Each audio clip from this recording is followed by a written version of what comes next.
আসসালামু আলাইকুম বন্ধুরা, আশা করি সকলে ভালো আছেন। আপনারা যারা বাংলাদেশ থেকে সিএমসি হাসপাতালে যাবেন পেশেন্ট নিয়ে ট্রিটমেন্ট করানোর জন্য, তো পেশেন্টকে তো ট্রিটমেন্ট করাবেনই, তো এর পাশাপাশি আপনারা যারা অ্যাটেন্ডেন্স যাবেন আপনাদেরকে আমি একটা রিকোয়েস্ট করব, আপনারা ওইখানে গিয়ে আপনাদের ফুল বডি একটু চেক আপ করে ফেলবেন।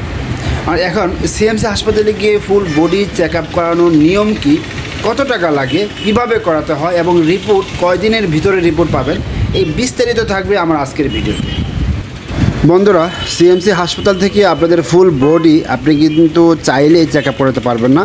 এর জন্য আপনাকে প্রথমে হসপিটালে এসে 900B নম্বর রুমে গিয়ে একটি রেজিস্ট্রেশন কার্ড করে নিতে হবে।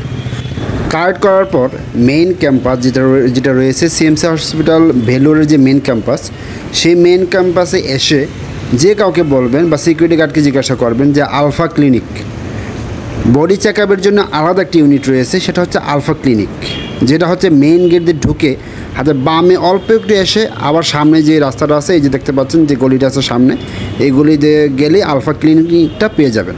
তো আলফা ক্লিনিকে এসে আপনাদের কার্ডটি শো করে আপনার এখান থেকে কনফার্ম করতে হবে। আর এখানে কিন্তু দুটি প্যাকেজ রয়েছে, ওকে। একটি হচ্ছে basic master health check up এবং আরেকটি হচ্ছে executive master health check up. Basic master health check up যেটা, এটাতে আপনারা যদি রেজিস্ট্রেশন করেন তাহলে আপনাদেরকে দিতে হবে 4600 সামথিং রুপি।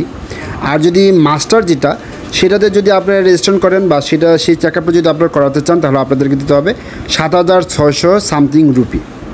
এবং অবশ্যই আপনারা যেদিন চেক আপ করানোর প্ল্যান থাকবে তার 2 দিন আগে গিয়ে আপনাদেরকে সিরিয়াল দিতে হবে। এবং এই টেস্টের রিপোর্ট পেয়ে যাবেন দিনেরটা দিনে, অর্থাৎ আজকে পরীক্ষা করালে আজকে পেয়ে যাবেন। এর জন্য কোনো রকম ডাক্তারের প্রেসক্রিপশনের প্রয়োজন হয় না।